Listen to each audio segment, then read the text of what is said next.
जंगलबाट घाँस काटेर घर फर्किने क्रममा बाटो निर्माण गर्दै गरेको जेसीबीले ठक्कर दिँदा 45 वर्षीय एक महिला सरस्वती कुमाल घाइते हुन्छन् र घटना लुकाउनका लागि घाइते ती महिलालाई जिउँदै खाडलमा हालेर पुरिन्छ। दर्शकवृन्द, यो घटना धादिङ जिल्लाको त्रिपुरा सुन्दरी गाउँपालिकामा पर्ने सल्यानटारको हो। दर्शकवृन्द, घटना फागुन महिनाको 17 गते सोमबारको हो। घटना घटेको 4 दिन बितिसक्दा पनि अझै जेसीबी चालक भने फरार छन्। उनी प्रहरीको नियन्त्रणमा आउन सकेका छैनन्। दर्शकवृन्द, घटना घटेपछि आक्रोशित गाउँलेहरूको भिडले उक्त जेसीबी नै चलायो।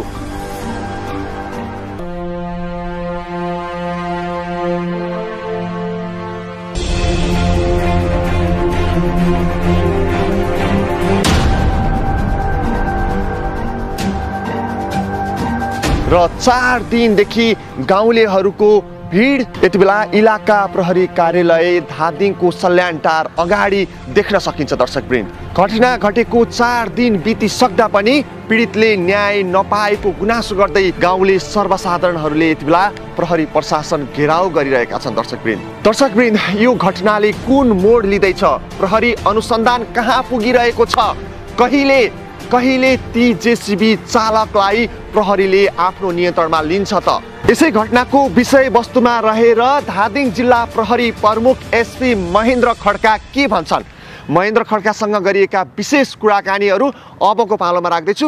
भिडियोलाई पुरा हेर्नुहोला। पुरा हेरिसकेपछि तपाईँको मनमा लागेका कुराहरू कमेन्ट बक्समा लेख्नुहोला। के भन्न चाहनुहुन्छ, कहाँदेखि हेर्दै हुनुहुन्छ? अबको पालोमा एसपी महेन्द्र खड्कासँग गरिएको यो विशेष कुराकानीहरू तपाईँहरूमा। स्थानीय नागरिकहरू त्यो विगत तरिकाको दुर्घटना घटना भएको हुनाले त्यो सबमाथि ल्याउन सकेन। उहाँहरू निकै आक्रोशित पनि भएको अवस्था थियो। दर्शकवृन्द, नमस्कार। मेचीकाली खबरमा स्वागत छ। आज पनि एक विशेष भिडियोको साथमा उपस्थित भएको छु म भोजराज थापा। सर, अब यो घटना अहिले के छ, कहाँ पुगेको छ, अहिले प्रहरीको अनुसन्धान कहाँ पुग्यो, त्यो विषयमा हजुरको अलिकति के निर्णय आयो त्यो विषयमा अलिकति थोरै जानकारी गराइदिनुहोस् न। आज 3 दिन भयो यो त्रिपुरा सुन्दरी गाउँपालिका वडा नम्बर 1 को सल्यानटारमा अस्ति जुन बाटो खन्ने क्रममा जेसीबीले एकजना घाँस काट्दै गरेको महिलालाई ठक्कर दिएर जुन उनको विगत तरिकाले मृत्यु भएको छ, त्यसपछि हामी प्रहरीलाई जानकारी हुँदासाथ हामीहरू आउने र आइसकेर हेर्दाखेरि त्यो घाँस काट्दै आउँदै गरेको स्थानीय महिला सरस्वती कुमालको माटोले पुरिएको अवस्थामा शव प्राप्त भएको थियो र माटो खोलेर हामीले चाहिँ शवलाई बाहिर झिक्यौँ र त्यसमा थप अनुसन्धान गर्ने कामहरू सुरु भयो।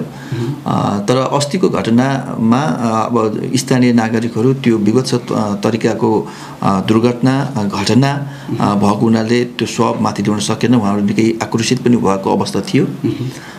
हिजो 23 प्रसङ्गमा हामीले म जिल्ला प्रहरी कार्यालय धादिङबाट यो इलाका प्रहरी कार्यालय सल्यान टारमा आइरहेको छु र हिजो अस्ति आज 3 दिनदेखि यतै छु। हिजो स्थानीयहरूसँग कन्भिन्स गराएर घटनास्थल प्रकृति मुचुल्काको काम हामीले सम्पन्न गरी सडकमा भएको त्यो शवलाई स्थानीय अस्पतालमा ल्याउने काम भयो हिजो। र आजको हकमा कुरा गर्दाखेरि आज पीडितका पक्षहरू, उहाँका आफन्त छोराहरू, यहाँका यो त्रिपुरा सुन्दरी गाउँपालिकाका उपाध्यक्ष लगायत वडाध्यक्षज्यूहरू, विभिन्न पार्टी प्रतिनिधिज्यूहरू र हामी प्रहरी प्रशासनहरू बसेर र त्यो व्यवसायीहरू जसले यो सडक निर्माणको लागि ठेक्का लिनुभएको थियो व्यवसायी प्लस जसको जेसीबी थियो जेसीबीको ओनर, हामी सबै बसेर दिनभरि छलफल गऱ्यौँ र छलफल गरिसकेपछि 2-3टा कुराहरू हामीले के गर्यौँ भने लास 3 दिन भइसक्यो डिकम्पोज हुने अवस्था भएको हुनाले तल धादिङ अस्पतालमा लगेर लासको पोस्टमार्टम गर्नको लागि लैजाने जुन प्रक्रिया अहिले भइरहेछ र सदरमुकाम धादिङ बेसीबाट एम्बुलेन्स आएको छ, सब लगेर धादिङ अस्पतालमा लैजान्छ आज। त्यस पछाडि उहाँहरूले जारी दरखास्त दिनुहुन्छ र पोस्टमार्टमको लागि प्रक्रिया अगाडि बढ्छ। अर्को कुरा, जुन घटना घटिसकेपछि अहिलेसम्म हाम्रो नियन्त्रणमा आउन नसकेको अपरेटर छ, ड्राइभर, ऊ यो जिल्लाभन्दा बाहिरको रहेछ। उसलाई खोज्नको लागि पुलिसलाई अत्यन्त उहाँहरूले साइकोलोजिकल प्रेसर पनि दिनुभएको छ। मैले त्यसलाई सहर्ष स्वीकार पनि गरेको छु, किनकि यो प्रहरी प्रशासनकै काम हो त्यसरी भाग्ने अथवा अपराध हुने र अपराधको अनुसन्धान गर्ने काम हाम्रो नै भएको हुनाले उहाँहरूले दिएको प्रेसरलाई मैले स्वाभाविक रूपमा ग्रहण गर्दै यो हाम्रो काम कर्तव्य र जिम्मेवारी भित्रको कुरा हो ठानेर त्यसलाई मैले गम्भीरतापूर्वक लिएको पनि छु। र उहाँहरूलाई मैले के कमिटमेन्ट गरेको छु भने ढिलो होला तर अवश्य त्यो अभियुक्त अहिले जुन फरार भइरहेछ ड्राइभर अपरेटर त्यसलाई अवश्य पनि हामीले कानुनको कठघरामा ल्याइ छाड्छौँ। कहिलेकाहीँ अनुसन्धान गर्ने क्रममा विलम्ब हुन सक्ला, तर मैले जिल्ला प्रहरी कार्यालय धादिङको तर्फबाट मात्र नभएर नेपाल प्रहरीकै विभिन्न निकायहरू विभागहरूको आवश्यक परेका सहयोगहरू माग्दै लिँदै ती सहयोगहरूको साथ मैले त्यो व्यक्तिलाई अनुसन्धान गर्ने खोज्ने पक्राउ गरेर ल्याएर कानुन अनुसार अनुसन्धान गर्छु भन्ने खालको मैले उहाँहरूलाई कमिटमेन्ट गरेको छु। बाँकी कुरा जुन अब त्यो पोस्टमार्टम गरिसकेपछि शवको पोस्टमार्टम गरिसकेपछि त्यसको रीतिरिवाज धर्म संस्कृति अनुसार दाह संस्कार गर्ने र उसले कानुन बमोजिम पाउनुपर्ने जुन क्षतिपूर्ति छ राहतहरू छ त्यसको सम्बन्धमा थप चाहिँ छलफल गर्ने धादिङ बेसीमा भन्ने विषय मात्रै भएको हुनाले आज यी 2-3टा कुराहरूमा केन्द्रित रह्यौँ र त्यही अनुसार हामीले प्रतिनिधिमूलक ढङ्गबाट हामी वार्तामा बसेका व्यक्तिहरूलाई बाहिर गएर त्यो मास आज पनि निकै एक्साइटेड उत्तेजित मास थियो। आज पनि विभिन्न नाराबाजीहरू गरेर बस्नु भएको थियो। उहाँ प्रतिनिधिहरूलाई बाहिर गएर त्यो मासलाई कन्भिन्स गराउनु भन्यो, कन्ट्रोल गर्न भन्यो र आज चाहिँ नर्मल भएको अवस्था छ। जस्तै भनिहाल्नु सरले पनि अघि जुन घाँस काट्न गएकी महिलामाथि चाहिँ भनौँ न महिलालाई फर्किने क्रममा स्काइवेटरले चाहिँ लागेको भन्नुभएको छ। प्रहरीले त्यसलाई के निष्कर्ष निकालिसकेको अवस्था हो? उसको मृत्युको कारण भनेको स्काइवेटरको ठक्करबाटै हो भन्ने कुरा निष्कर्ष भइसक्यो हो अथवा के छ? अनि त्यसमा सन्देह छैन, किनभने जहाँ स्काइवेटर छ र जहाँ त्यो मृतक महिलाको शरीर छ त्यो अवस्था हेर्दाखेरि र हामीले बकेट त्यो स्काइवेटरको बकेटलाई पनि हेरौँ, त्यहाँ पनि रगत लागेको छ, बकेटमा पनि सुकेको रगत थियो भलै। अनि त्यो रगत लागेको छ र त्यसको चाहिँ जहाँ खन्दै गरेको छ ठिक त्यसको तल 22 फिट तल घुमाउरो बाटोको तल्लो अर्को बाटोको कुनामा शव पुरिएको अवस्था छ भनेपछि यसमा स्काइवेटरले ठक्कर दिएर उहाँको मृत्यु भएको भन्ने कुरामा त कुनै सन्देह नै छैन। दुई मत छैन। अब केही पीडितहरूको भनाइअनुसार चाहिँ अब सहमति त भयो तर पीडितले चाहिँ अब स्काइवेटरले चाहिँ जुन एउटा चाहिँ आक्रोश आएर चाहिँ जलाइयो होइन, स्काइवेटरमा आगजनी गरिसके पछाडि चाहिँ अब स्काइवेटर पनि बनाइदिनु पर्छ भन्ने जस्तो खालको कुराहरू पनि आएको छ भन्ने कुरा सुन्नमा आएको छ। यो कुरा चाहिँ के होला सर? त्यो वास्तविकता हो के छ यसमा? होइन, अब यो त स्काइवेटरको छुट्टै पक्ष भयो, पीडितको छुट्टै पक्ष भयो। स्काइवेटर को धनी होला, स्काइवेटर ल्याउने व्यवसायीहरू होला, उनीहरूले आफ्नो सवारी साधनमा भएको क्षतिको पूर्ति गरौँ पाऊँ भन्ने खालको कुरा त स्वाभाविक होला। उहाँहरूले कतिले व्यक्त गर्नु होला, कतिले चाहिँ अव्यक्त रूपमा त्यो कुराहरू सोचिराख्नु होला, त्यो स्वाभाविक पनि हो। तर खास के हो त भन्दाखेरि फेरि स्काइवेटरको ठक्करबाट एकजना मान्छेको मृत्यु भएको अवस्थामा उत्तेजित भएको त्यो मासलाई प्रहरीले पनि संयमतापूर्वक नियन्त्रण गर्दै पनि त्यो अवस्था सिर्जना भएको हुँदा उहाँहरूले क्षतिपूर्ति भन्ने कुरा स्वाभाविक होला। तर अहिले चाहिँ त्यसको क्षतिपूर्ति भन्दा पनि यो पीडित जो सरस्वती कुमालको जो मृत्यु भएको छ त्यो अलिक विवत्स पनि छ, किनभने उसको घाउ चोट हेर्दाखेरि त्यति बेला त्यो दुर्घटना भइसकेपछि घाइते अवस्थामा पनि थियो कि त्यसलाई तत्काल हस्पिटलमा लगेर उपचार गर्न सकिन्थ्यो कि भन्ने अवस्था त्यति बेला त्यहाँ देखिएन, किनभने त्यो पूर्ण रूपमा माटोले पुरिएको अवस्था भएको हुनाले र त्यसको शरीरको घाउ चोट हेर्दाखेरि अलिकति विवत्स तरिकाले भएको हुनाले स्वाभाविक रूपमा पीडितहरू आफन्तहरू आक्रोशित हुनु स्वाभाविक नै देखिन्छ। तर अब जुन त्यसकै बाहनामा फेरि टिपरमा आगजनी भयो त्यो त दुःखद नै हुँदै हो। अब फेरि अर्को परिघटना नभइदिए हुन्थ्यो, नगर्दा पाए हुन्थ्यो भन्ने त स्वाभाविक हो। तर अब स्थानीयको त आक्रोश र प्रहरी प्रशासनको संयमतापूर्वक नियन्त्रण गर्ने प्रयासको बावजुद पनि अब त्यो घटना अर्को घटना पनि भएको छ। हजुर। ठक्कर लागिसके पछाडि उपचारको लागि लग्नुपर्ने हो, त्यो सोच्नुपर्ने हो नि। तर उसले चाहिँ अब पैसा धेरै लाग्छ भन्ने हिसाबले चाहिँ त्यो पीडित पक्षले भनेको कुराहरू हामी बाहिरपट्टि आएर सुन्दाखेरि चाहिँ पीडित पक्षले त्यो भन्नुभएको छ कि उपचार खर्च बढी लाग्छ भनिसकेपछि बरु त्यो मारिदिँदै बरु ठिक हुन्छ, बरु मार्दाखेरि पैसा कम लाग्छ भन्ने, किन बेकार उसलाई उपचार किन लग्ने, उपचार गर्दाखेरि बढी खर्च लाग्न सक्छ भन्ने हिसाबले नियत बस्ने टिप्पर नियत बस्ने जुन डोजर चालकले मारेको हो भन्ने जस्तो देखिन्छ कि देखिन्न यसको साथ त्यहाँ पुग्दाखेरि घटनास्थलमा? पीडितहरू, उहाँका आफन्तहरू र बाहिर आएको मासका त अनेक खालका कुराहरू हुन्छन्। उहाँहरूले बोल्ने कुराको मैले जवाफ सबैको दिन पनि सम्भव हुने कुरा भएन। उहाँहरूको आफ्नो विचार, आफ्नो अभिव्यक्तिहरू हुन्छन्, स्वतन्त्रपूर्वक उहाँले दिन सक्नुहुन्छ। अब घाइते कस्तो अवस्थामा थियो, तत्काल उपचार गरेपछि त्यो घाइतेको उपचार हुन सक्ने सम्भव थियो कि थिएन भन्ने कुराको अवस्थै रहेन। त्यो अब माटोले पुरिएको अवस्था भएको हुनाले माटो खोलेर फालेर हेर्दाखेरि मात्रै त्यो शव त्यहाँ देखिएको हुनाले घाइते कुन अवस्थामा थियो भनेर हेर्नै पाएनौँ हामीले। त्यसको नियत के थियो, ड्राइभरको अपरेटरको नियत के थियो, उसले नियत बसै तपाईँले भने जस्तो क्वेसन को बाटो अगाडि बढ्दाखेरि उसले चाहिँ नियत बसी त्यो गरेको हो। अब उसको नियत त हामीलाई कसरी थाहा हुन्छ र? अब घाइतेको अवस्था देखेको भए त्यो हामीले भन्ने कुरा हुन्थ्यो। हजुर, त्यो प्रहरीको प्रारम्भिक अनुसन्धानले के भन्छ? यो एक्सकाभेटर जो चालक छ उसले खाडल खनेरै घाइतेलाई खाडलमा पुरिएको हो?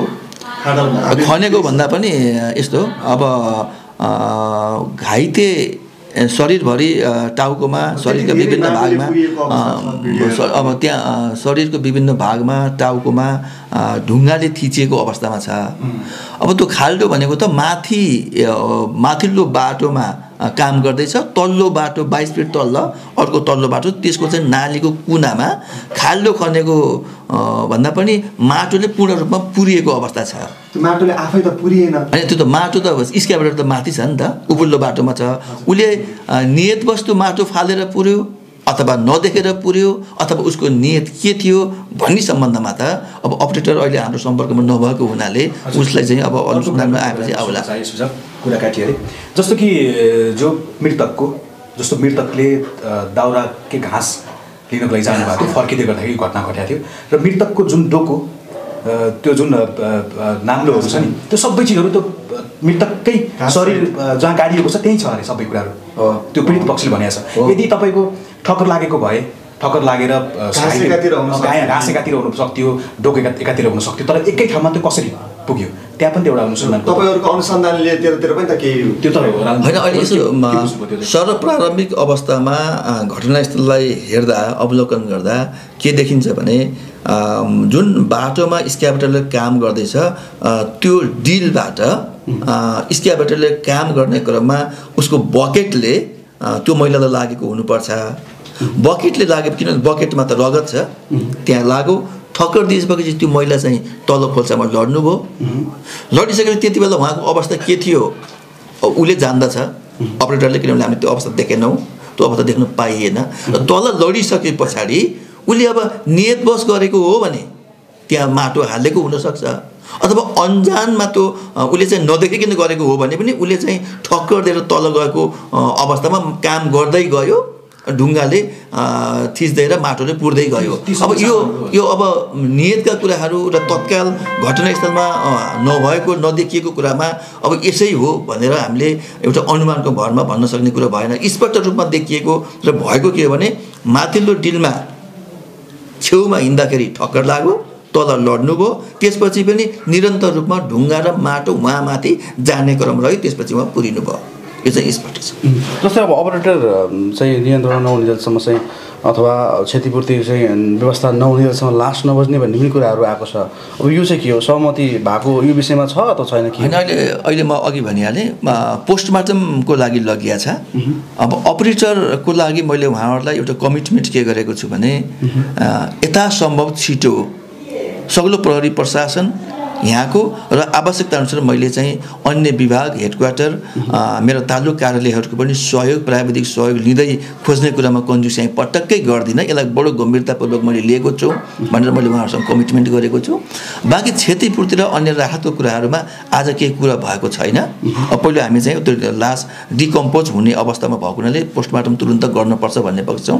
बाँकी चाहिँ यो क्रमशः हुँदै जान्छ भनेपछि बाँकी अब फेरि छलफल मिटिङबाट यसको अब यसलाई चाहिँ अब हामीले यहाँबाट तल लग्यौँ यो त बिस्तारै हुन्छ। अब सरकारवाला पक्षहरू पनि हामीसँग हुनुहुन्छ र अब त्यो अपराध गरेर भाग्ने जो व्यक्ति छ त्यसलाई खोज्ने कार्य र कानुनी दायरामा ल्याउने काम हाम्रोबाट भइ नै हाल्छ।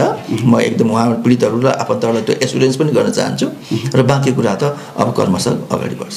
अन्तिममा छौँ एसपी जस्तै धेरैले यो विषयलाई चासो पनि दिनुभएको छ, हेरिरहनु भएको छ र पछिल्लो समय प्रहरी प्रशासनलाई पनि एक किसिमको अलिकति केही दाग कतै लागेको हो कि भन्ने पनि अवस्था छ केही घटनाक्रमलाई हेर्ने हो भने। अब यो विषयलाई लिएर एउटा तपाईँ चाहिँ धादिङ जिल्लाको प्रमुख भएको हिसाबले र आम जनताले यो घटनालाई चासो दिइरहँदा अब चाहिँ यहाँको भूमिका कसरी चाहिँ अगाडि बढ्छ र अब यो साँच्चीकै जुन तपाईँले भन्नुभएको छ जुन अपरेटरको चाहिँ जबसम्म हामी खोजी हुँदैन तबसम्म हामी खोजी अभियान चाहिँ हामी जारी गर्छौँ, हदैसम्मको हामीले सहायता लिनुपर्ने ठाउँमा पनि लिन्छौँ भन्नुभएको छ। अब कस्तो कुन तरिकाले यहाँहरूले चाहिँ अब अपरेटरको लागि खोजी कार्य गर्नुहुन्छ र आम जनतालाई कसरी विश्वस्त दिलाउनुहुन्छ प्रहरी प्रशासनले अबको दिनमा राम्रो काम गर्छ अथवा यो घटनालाई एउटा सही परिणाम दिन्छ भन्नु? अबको दिनमा सही काम गर्छ भन्नुको अर्थ विगतमा सही काम भएको थिएन भन्ने कुरा म मान्दिनँ।